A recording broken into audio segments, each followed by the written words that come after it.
Have you ever wondered why some habits come so naturally while others feel like a constant uphill battle?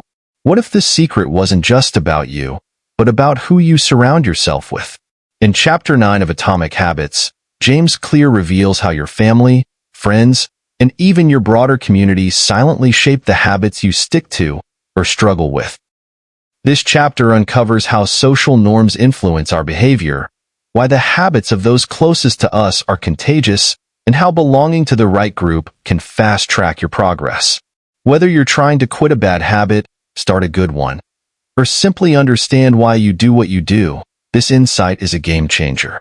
Stick around, because this could redefine the way you think about success and the people who help or hinder.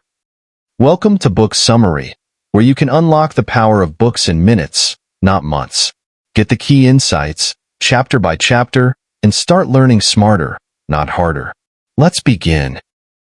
Chapter 9 of Atomic Habits by James Clear explores a truth we often overlook.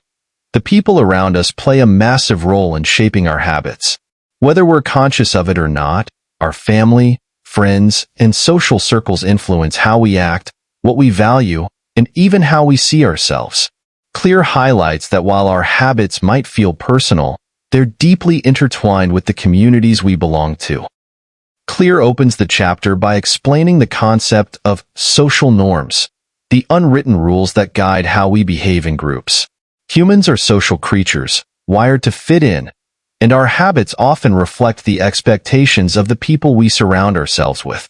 For example, if you're part of a fitness group, you're more likely to adopt healthy habits like exercising or eating clean because that's the norm within that community. On the other hand, if your friends regularly binge-watch TV or snack on junk food, you may find yourself doing the same, even if it's not aligned with your goals. One of the standout examples Clear shares is about a smoker who wanted to quit. Instead of going it alone, he joined a group where the members were committed to living healthier, smoke-free lives. Surrounded by people who shared his goal and supported his efforts, quitting became easier. Why? Because he wasn't just changing a habit. He was changing his identity to align with the group. Clear emphasizes that we're more likely to adopt habits when they help us belong to a group we admire or value. Clear also dives into the three groups that influence us the most: our close relationships, the many people in our broader community, and those we look up to. First, the habits of our family and closest friends shape us in powerful ways because we spend the most time with them. If your family values home-cooked meals and regular exercise, chances are you'll develop similar habits.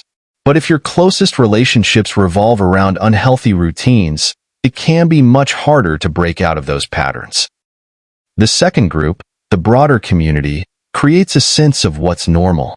For instance, if everyone in your office takes a coffee break at a specific time, you might feel compelled to join in, even if you weren't craving coffee. Clear points out that we tend to imitate behaviors that are widely accepted because we want to feel like we fit in. Finally, there's the group of people we admire or aspire to be like. These could be role models, influencers, or even fictional characters who embody traits we want to adopt. Their habits can inspire us to aim higher and push ourselves to grow. If you admire a friend who runs marathons or a colleague who's incredibly productive, you might be motivated to adopt similar behaviors. One of the key takeaways from the chapter is that the company you keep can either accelerate your progress or hold you back. Clear encourages us to evaluate the influence our social groups have on our habits. If you're struggling to develop a habit, he suggests surrounding yourself with people who already embody the behavior you're trying to cultivate. For example, if you want to get better at public speaking, joining a Toastmasters group where people actively practice and improve their speaking skills can inspire you and provide accountability. Clear also explains that habits are more likely to stick when they're tied to your sense of identity.